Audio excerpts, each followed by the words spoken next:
तो जो सूक्ष्म वेद है उसके अंदर कंप्लीट कोरस है, तो वो कंप्लीट कोरस दास, और वो सूक्ष्म वेद यानी तत्व ज्ञान गीता अध्याय नंबर 4 के श्लोक नंबर 32 में, गीता अध्याय नंबर 4 के श्लोक नंबर 34 में गीता ज्ञानदाता ब्रह्म खुद कह रहा है कि जो आध्यात्मिक जो धार्मिक यज्ञ हैं, यज्ञ माने धार्मिक अनुष्ठान, इनकी जानकारी ब्रह्मणे मुखे, ब्रह्मणे मुखे का अर्थ है भगवान स्वयं अपने मुख कमल से जो वाणी बोलता है उसमें विस्तार के साथ कहे गए। और गीता के अनुवादकों ने यहाँ पर डंडी मार रखी है, यहाँ पर धोखा कर रखा है।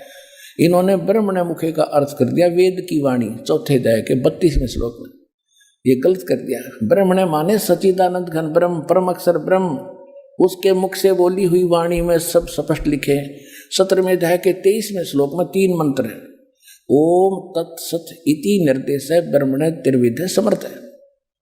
वहां इन्होंने ठीक अनुवाद कर दिया, वहां लिखा है कि ओम तत्सत, यह वो सच्चिदानंद घन ब्रह्म का, ब्रह्मणे माने सच्चिदानंद घन ब्रह्म किया है, सही किया है। उसके पाने का केवल ये 3 मंत्र का जाप है, नथिंग एल्स। इसी का फाइनल निर्देश है, डायरेक्शन है और कुछ नहीं।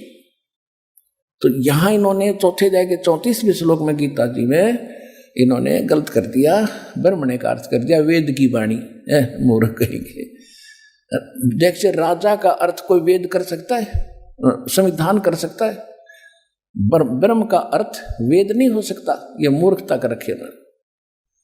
ब्रह्म तो एक राजा है, भगवान है, और वेद उसका संविधान है। राजा का कहीं अर्थ हो, राजा लिखा उसका वेद कोई संविधान अर्थ करके सेंटेंस और अनुवाद करता तो मूर्ख आदमी है। तो यहां लिखा है कि वो सच्चिदानंद घन ब्रह्म अपने मुख कमल से जो वाणी बोलता है वो कंप्लीट है, उसके अंदर वो तत्व ज्ञान है। उस ज्ञान को खुद कहता मैं नहीं जानता। किसी तत्वदर्शी संत से जाकर पूछो, उनको दंडोत प्रणाम करने से, कपट छोड़कर निष्कपट भाव से प्रसन्न करने से वो तत्वदर्शी संत तुझे उस तत्व ज्ञान का उपदेश करेंगे। तो इस विश्व के अंदर पुण्यात्माओं, ये तत्वदर्शी संत इस दास के अतिरिक्त इस विश्व में नहीं है।